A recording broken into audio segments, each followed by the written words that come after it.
Mom, Dad, there's something I've always wanted to tell you. Oh, I'm sorry, this is Will's speech.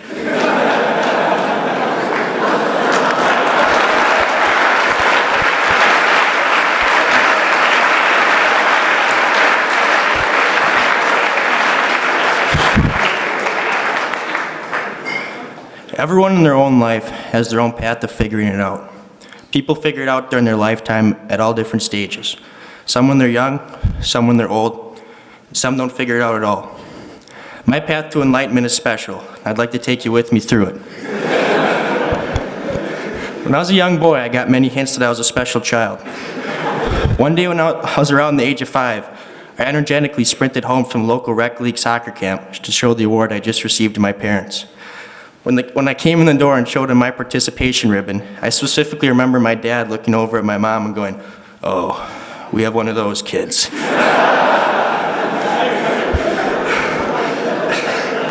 When it came to pick a high school at the end of my middle school career, I wanted to go to Tino Grace. After my parents heard that the school had drug dogs come in, they thought it was too dangerous.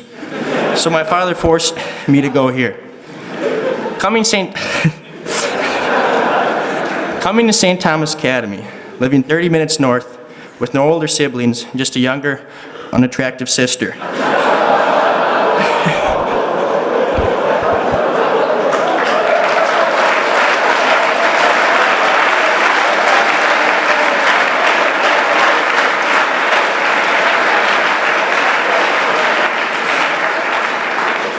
Took me a while to make friends.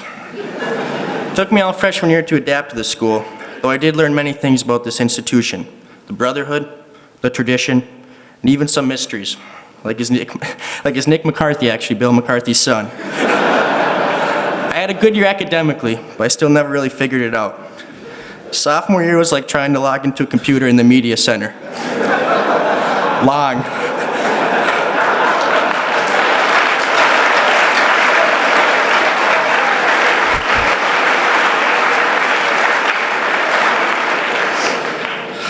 I decided to challenge myself and take an honors math class. When I went to my math teacher, Mr. Smith, I asked if I should take an honors class next year. He had his headphones in and was watching Desperate Housewives on Netflix. After asking him again if I should take an honors class next year, he looked at me and said, "Do you mind? I'm trying to correct tests right now." Then he mumbled something weird, took the pen out from behind his ear, and signed my class selection sheet anyhow. I was put into Mr. Mulheron's math class. It makes sense that he left for higher achievers overseas. I quickly realized I wasn't ready for honors math. It was challenging, but I'm glad Mr. Mulheron pushed me through that year. Nonetheless, I couldn't keep up. My grades were failing, my sports career started dwindling. It was a constant struggle to figure it out that year. It was so bad that I failed leadership first quarter and was deemed ineligible for the remainder of the football season. I didn't know this until one day, after practice, Mr. Barnes called me into his office and had me sit down on a couch and wait. When he emerged from the shadows, he was only wearing a white t-shirt, black underwear, and socks. While he was telling me how much a moron I was, another figure slowly emerged in a similar outfit. This one was Mr. Zebarth. They told me how ridiculous it is that I failed leadership and how I need to figure it out. Instead of being scarred for life, I continued to not take my education seriously. But it's hard to when your history teacher, Mr. Klein, dresses like he's about to go to his first homecoming every day.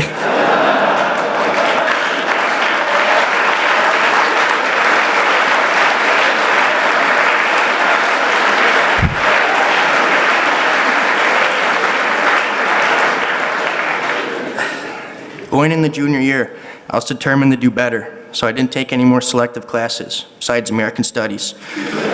I didn't really figure it out until after I made yet another mistake, which got me suspended indefinitely from the football team. It's not funny, don't laugh. During that time, I started to learn and take education seriously.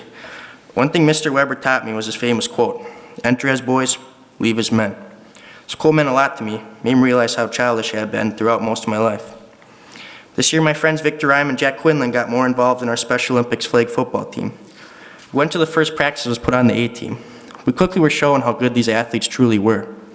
The first practice after Jack dropped yet another pass from our star quarterback, Corey, he turned to Quinlan and said, "Dude, man, I just don't get it. How are you so unathletic?" All Jack responded with was his weird hand gestures. The next practice, Jack was moved down to the B team and received endless ridicule by the athletes for the rest of the season. Point is, these athletes never had a bad day. They just wanted to joke around and have fun, which made us become closer. Just joking around, I realized that they're no different than our football team here. They both like to make fun of Quinlan. When senior year came around, I came close to figuring it out. Figured out what a true blessing it is to come here. I realized how this school shaped me as a better person. After my trench ball team lost this year, I went down the locker room to see Nick Mutzel alone, crying. When I went over to him and started comforting him, I figured out what the school is all about. It's all about helping each other, your brothers. That's what the Brotherhood of St. Thomas Academy is about, being there for one another. Although I haven't figured out everything, the school has given me a lot of room to grow. It's been a good run here. I'd like to thank the people who have blessed me with many second chances after screwing up. First of all, I'd like to thank my dad, also known as Dr. Bob. I'm sorry for being disappointed at times, and I'm sorry I've secretly had your credit card on my Chipotle app and I've ordered Chipotle with it for over 2 years. But honestly, Dad, I'm thankful for the opportunity you have given me to attend the school. To Mom, you've helped me through a lot, and I truly appreciate all the little things you've done for me. I love both of you. And also to Anya, I'm sorry you've had to live in my shadow all these years.